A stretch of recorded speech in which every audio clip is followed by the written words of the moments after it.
What are plants that grow in water called? They are called aquatic plants. Aquatic plants grow in water. You have all seen a lotus. It grows in water. So, a lotus is an aquatic plant. What is flour mixed with water and made stiff enough to knead or roll called? It is called dough. You have all seen your mother making chapati. The first thing that she does is she mixes flour, that is atta, and some water to it. Then a big round ball is made from it. This round ball is called dough. Atta jo gunda hua hai, that is dough. See the lady in the picture. She has made the dough by mixing flour and water. Now when you knead or roll it, it is called dough.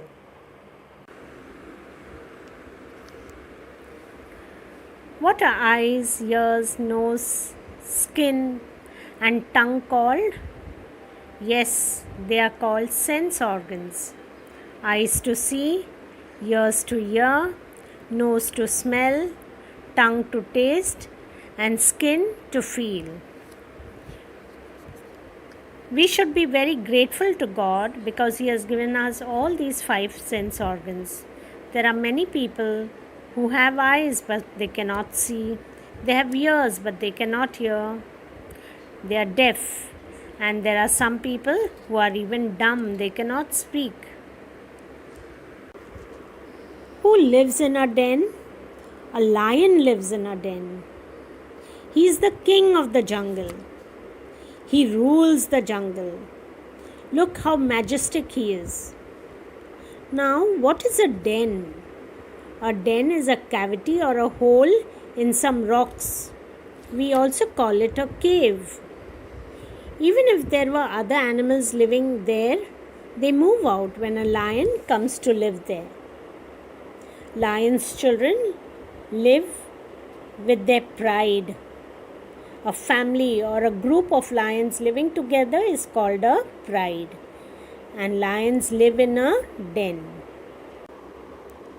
What are substances that dissolve in water called? Correct. They are called soluble substances. So, substances that dissolve completely in water are called soluble substances. Example, salt dissolves in water. Sugar dissolves in water. Now children, Joy's teacher has done a number of experiments to show you how substances dissolve in water. I hope you have understood it. What is the pink part that holds our teeth together called? Yes, it is called the gums. They surround the teeth and hold the teeth firmly. We must see that we keep our mouth clean by rinsing our mouth after eating. This will stop bad breath that is caused by bacteria.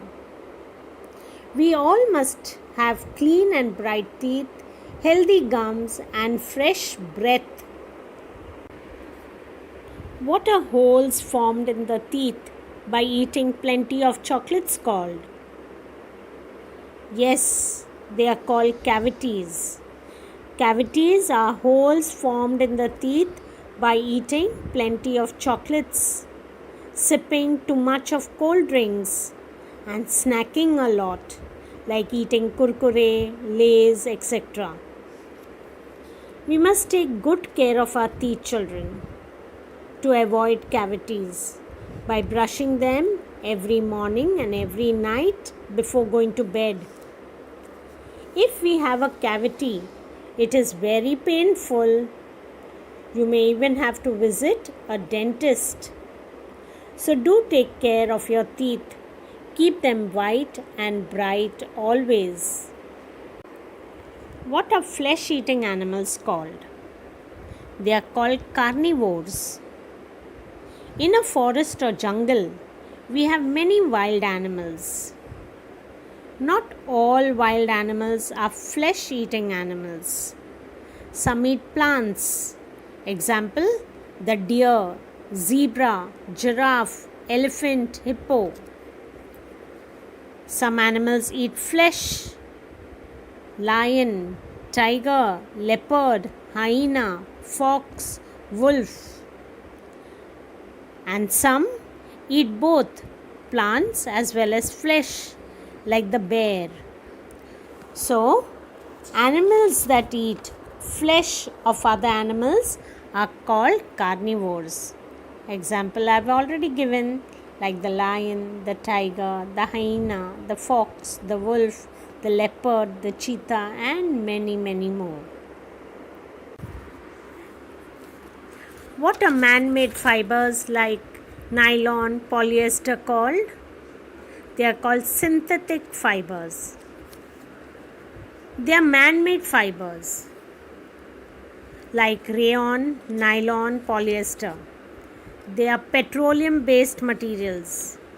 They don't shrink, they don't become small, and they dry very fast. For example, your raincoat, your umbrella, the nylon ropes which you see, all the plastics that you see on rooftops, they are all synthetic materials. There are many natural fibers also, like cotton, wool, jute, which are got from nature. So they are natural fibers, while plastic, umbrellas, waterproof raincoats, they are all synthetic materials or synthetic fibers. Which parts of your face distinguish between a rose and a dirty dustbin? Yes, our eyes tell us that this is a rose and it looks pretty. And the nose tells that it smells good. But when it comes to the dustbin, the nose tells us, yucky, this smells. And the eyes tell us that, oh, this is a dustbin.